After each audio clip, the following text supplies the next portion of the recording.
Bismillahirrahmanirrahim. Dear students, Assalamu alaikum. I hope you all are fine. And today, this is our second lecture of social studies for class 5th. Our second chapter is world climate. First of all, we will define weather. Weather is the climatic condition on any one day, or weather is the day to day condition. Or also, we can say it is for a short period of time. On the chart, you can observe different weather conditions.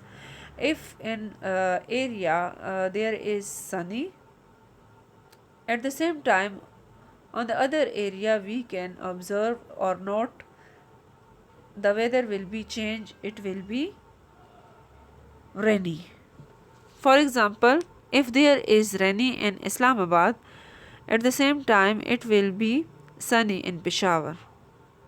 So that's why we can say that weather can change from minute to minute, hour to hour, and day to day.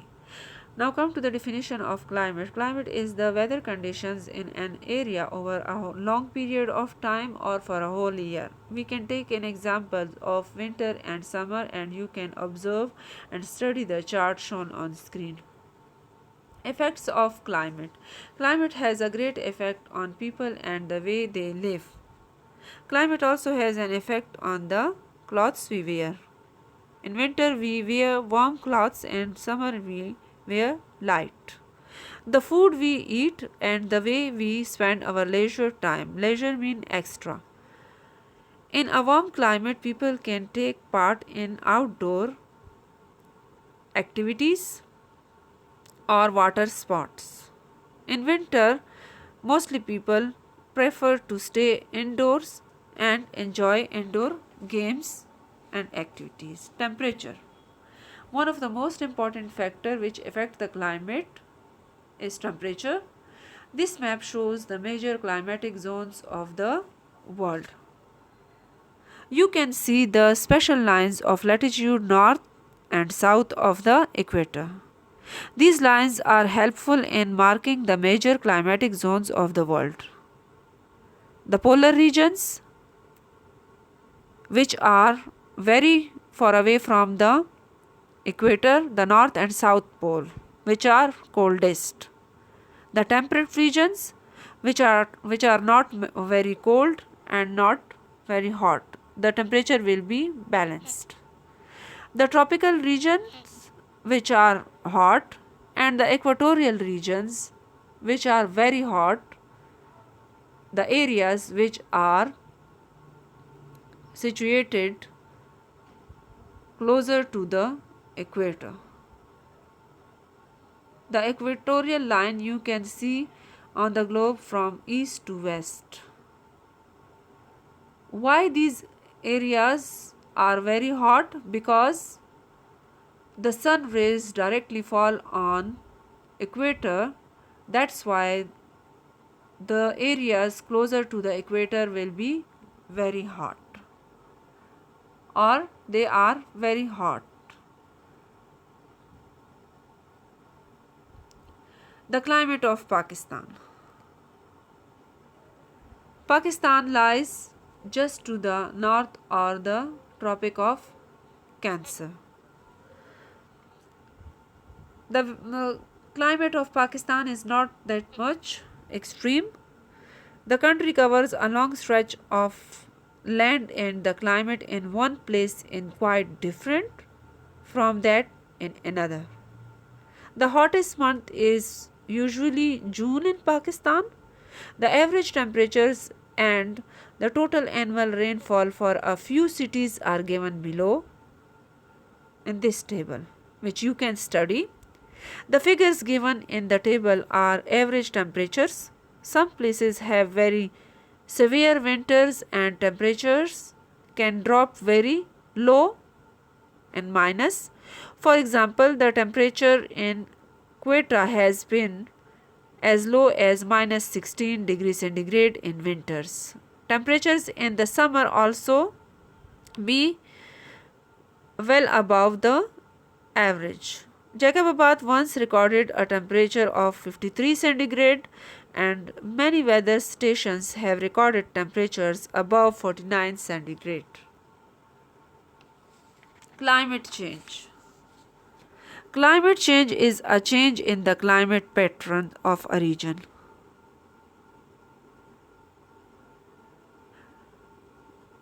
The impact of climate change is becoming evident around the world. The use of fossil fuels has been the main contributor to climate change. Agriculture and deforestation also, and the manufacture of cement, manufacture mean to prepare or to make. Chemicals and metals are also contributing to the increase in greenhouse gases, and it leads to global warming. The effect of greenhouse. The greenhouse effect is a natural process that warms the earth's surface. When the sun's energy reaches the earth's atmosphere, some of it reflected back to the space and the rest is absorbed and re-radiated by greenhouse gases. Effect of greenhouse gases on climate.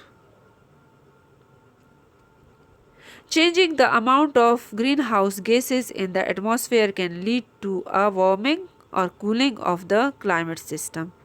An increase in the amount of greenhouse gases like nitrogen, carbon dioxide, water vapor in the atmosphere increases the greenhouse effect, which is creating global warming and bringing about climate change. Burning of fossils fuels. A natural fuel such as coal or gas formed in the geological past from the remains of living organisms are called fossils. Almost all types of transport run on petrol. Coal is used as an energy resources in power plants. Similarly, factories and mills that run on fossil fuels release carbon dioxide and other greenhouse effect or gases. Due to rapid industrial development all around the world, more vehicles are being added to the roads and more industries are being set up. As a result, the amount of carbon dioxide in the air is increasing. Deforestation. Another reason for the increase of carbon dioxide in the atmosphere is that the number of forests of Earth is decreasing. So, more trees are being cut down to make space for agriculture, houses, and factories. And as you know, trees act the lungs of the earth, as it is the source of oxygen. They take in carbon dioxide and release oxygen in the air. This way, the air gets purified. Since there are not as many trees to do this for us, carbon dioxide is getting added to the atmosphere and not being replaced with oxygen. Homework assignment. You will must do. Write any 5 ways that how we can reduce the effect of climatic change. Thank you guys.